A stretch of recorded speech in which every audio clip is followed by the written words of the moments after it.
ቻችን እንዴት ናችሁ? ሰላም ናችሁ? እንግዲህ እንደተለመደው ቻናላችንን ሰብስክራይብ በማድረግ ሼር በማድረግ እንድትጀምሩልን ማሳሰብ ፈልጋለሁ። ሰብስክራይብ አድርጉት፣ እንደዚሁም ሼር አድርጉልን። ሀሳብ አስተያየቶቻችሁን ኮሜንት ላይ አስፍሩልን።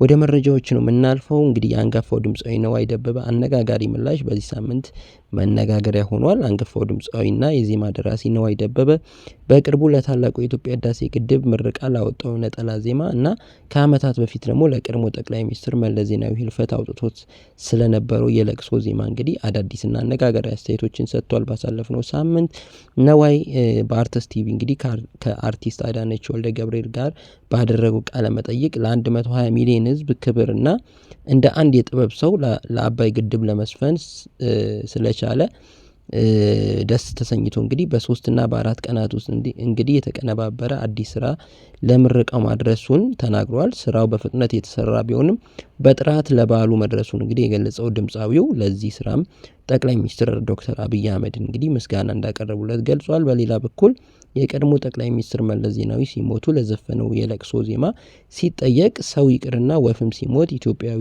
ያለቅሳል በማለት ባህሉን ያስታወሰው ነዋይ ሆኖም ለዚያ ዘፈን የኢትዮጵያን ህዝብ እንግዲህ መልሶ ይቅርታ እንደጠየቀ አረጋግጧል። ይህን ይቅርታ የጠየቀበትና የሚቆጨውን ምክንያት ሲያስረዳም እንግዲህ ሀሰብ ለካ በአደራ ያስረከቡት እሳቸው መሆኑን አሁን ነው በደንብ የገባኝም እንግዲህ ብሏል።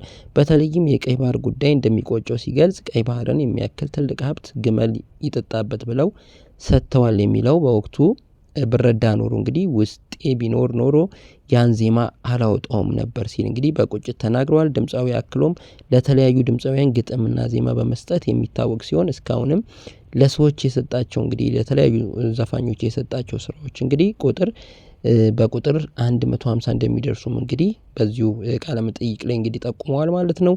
ሌላው ደግሞ ታዋቂው ኪሮግራፈር ተመስገን መለሰ የኢትዮጵያን ባህል ለዓለም የሚያስተዋውቅ የመጀመሪያ የሙዚቃ አልበሙን ማጠናቀቁንም እንግዲህ በጋዜጣዊ መግለጫ ላይ ገልጿል። ኪሮግራፈር ተመስገን መለሰ ወይም ልጅ ተመስገን 17 ብሔር ብሔረሰቦችን የዳሰሰ አዲስ የሙዚቃ አልበም ለአድማጮች ሊያቀርብ እንደሆነም እወቁልኝ ብሏል። በዳንስ ጥበብ ዘርፍ የተመስገን ልጆች የተሰኘውን ቡድን በማቋቋምና በቅርቡም ነሐነ የተሰኘ መጽሐፍ ለንባብ በማብቃት የሚታወቀው ባለሙያው አሁን ደግሞ በሙዚቃው ዘርፍ አዲስ ፈጠራ ይዞ ብቅ ብሏል። በአይነቱ የመጀመሪያ ነው የተባለለት ይህ ኢቲዲኤም ቢትስ አልበም የኢትዮጵያን የተለያዩ ባህላዊ ሙዚቃ ቅኝቶች ከዘመናዊ ሙዚቃ ዘውጎች ጋር በማዋሃድ የተሰራ ነውም ተብሏል። አልበሙ በአጠቃላይ የ17 ብሔር ብሔረሰቦችን ባህላዊ ሙዚቃዎች ከዘመናዊ ቢቶች ጋር አቀናጅቶ የያዘ ሲሆን በውስጡም 13 የተለያዩ ትራኮችን አካቷል። ከነዚህም መካከል ለሁለት ሙዚቃዎች የቪዲዮ ስራዎች ማጠናቀቁ ታውቋል። በሙዚቃ ቪዲዮ አዘጋጅነት ሰሞን ይስማው እንግዲህ ተሳትፏል።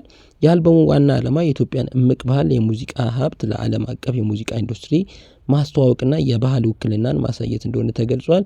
ይህ አልበም እንግዲህ በመጪው አርብ ጥር 8 ቀን 2018 ዓ.ም በሁሉም የሙዚቃ አማራጮች ለሙዚቃ አድማጮች እንደሚቀርብም ይጠበቃል። እንግዲህ እናንተም ገብታችሁ እየሰማችሁ ሀሳብ አስተያየቶቻችሁን እንድታደርሱት እንግዲህ እኛም ማሳሰብ እንፈልጋለን። ሌላው መረጃ ደግሞ የአንጋፋው የስፖርት ጋዜጠኛ ገነነ መኩሪያ ወይም ሊብሮ ህይወት ማለፍ ጋር በተያያዘ ተጠርጥረው በፖሊስ ቁጥጥር ስር የሚገኙት የባለቤቱ ወይዘሮ አስቴር አየለና የአቶ ይታየው ምትኬ የጊዜ ቀጠሮ ምርመራ መዝገብም በፍርድ ቤት ተዘግቷል ተብሏል። እንግዲህ ባሳለፍነው ሳምንት የፌዴራል የመጀመሪያ ደረጃ ፍርድ ቤት አራዳ ምድብ አንደኛ የጊዜ ቀጠሮ ችሎት ማክሰኞ ታህሳስ 28 ቀን በዋለው እንግዲህ ችሎት ፖሊስ በተጠርጣሪዎቹ ላይ ተጨማሪ ምርመራ ጊዜ እንዲሰጠው ያቀረበውን ጥያቄ ውድቅ በማድረግ መዝገቡን ዘግቶታል። ፍርድ ቤቱ ከዚህ በኋላ በዚህ መዝገብ ላይ ተጨማሪ ጊዜ ቀጠሮ መፍቀድ አይቻልም የሚል ውሳኔ ማሳለፉን ምንጮች አረጋግጠዋል። ይሁን እንጂ ፍርድ ቤቱ የምርመራ መዝገቡን ቢዘጋም የሟች ባለቤት ወይዘሮ አስቴር አየለና አቶ ይታየው ምትኬ አሁንም በፖሊስ ቁጥጥር ስር ይገኛሉ ነው የተባለው። ይህንን ተከትሎ የተጠርጣሪዎቹ ጠበቆች ደንበኞቻቸው የምርመራ መዝገቡ ከተዘጋ በኋላ በእስር መቆየታቸው ህገ ወጥ ነው በማለት አካልን ነጻ የማውጣት አቤቱታ ለፍርድ ቤት ማስገባታቸው ተሰምቷል።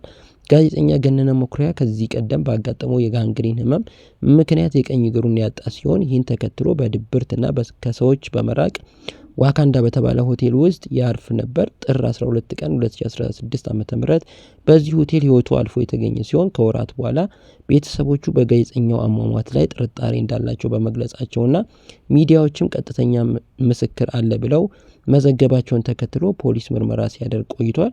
ከሁለት ወራት በፊት እንግዲህ በፖሊስ ወይዘሮ አስቴርና አቶ ይታየው ምትኬና የሆቴሉን ባለቤት በቁጥጥር ስር አውሎ የነበረ ሲሆን የሆቴሉ ባለቤት ቀደም ብለው መለቀቃቸው እንግዲህ ይታወሳል። እንግዲህ ዘገባው ይህንን ነው የሚመስለው።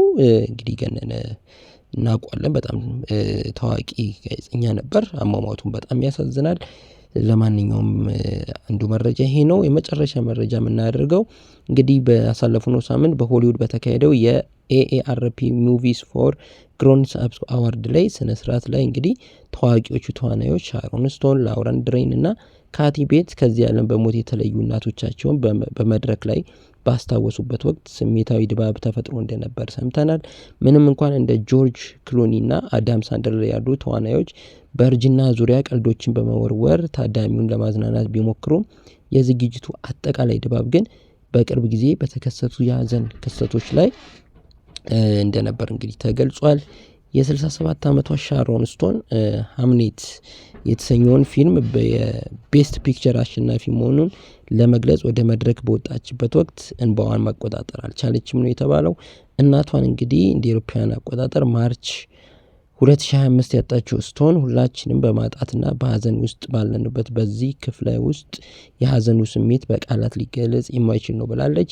አክላም እነዚህ ጥፋቶች ወይም ሞት ዝም ብለው አይጠፉም፣ ወደ እኛ ይተላለፋሉ፣ የእኛ አካል ይሆናሉ ስትል ልብ የሚነካ ንግግር አድርጋለች። በዝግጅቱ መግቢያ ላይም እንግዲህ ስቶን የሃምኔት ተዋናይ የሆነችው ጄሲ ባክሊንን አቅፋ ስታለቅስም ታይታለች። በምሽቱ እንግዲህ የቤስት አክትረስ ሽልማትን ያሸነፈችው ላውራ ደረን ደግሞ እናቷ ታዋቂዋ ተዋናይ ዳያን ላድ ባለፈው ኖቬምበር ማረፋቸውን አስታውሳለች። ለመጨረሻ ጊዜ እዚህ ስገኝ እናቴን እያከበራችሁ ነበር፣ እሷም ተወዳችሁ ነበር ስትል እንግዲህ ተናግራለች። በሌላ በኩል እንግዲህ በ77 ዓመቷ የዝግጅቱ ትልቋ አሸናፊ የሆነችው የማትሎክ ተዋናይ ካቲ ቤቲስ ስለ እናቷ እንግዲህ ስትናገር እንባ ተናንቋታል። እናቴ ለምሰራው የማቲ ገጸ ባህሪ ሞተር ነበረች ስትል ነው የገለጸችው።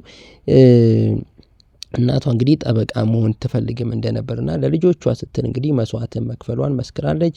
የሃምኔት ዳይሬክተር ክሉዛዎ ሽልማቱን ስትቀበል ሃምኔት ፊልምን መስራት ያስተማረን ነገር ቢኖር ሀዘን የህይወት ማይቀር አካል ወይም አርት ኦፍ ላይፍ መሆኑን ነው።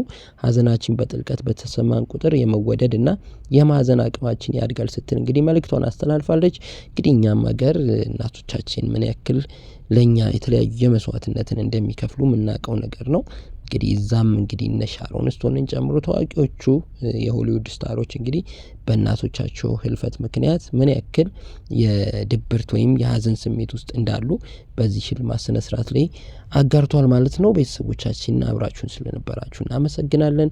ቻናላችንን ሰብስክራይብ አድርጉልን፣ እንደዚሁም ሼር አድርጉልን፣ ኮሜንትም አድርጉልን። ሀሳብ አስተያየቶቻችሁን በኮሜንት ብትገልጹ ደስ ይለናል።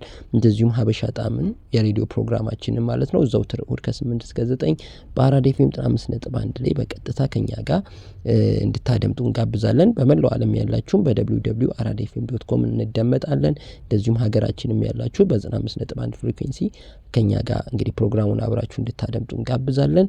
ስለነበረን ቆይታ እናመሰግናለን። መልካም ጊዜ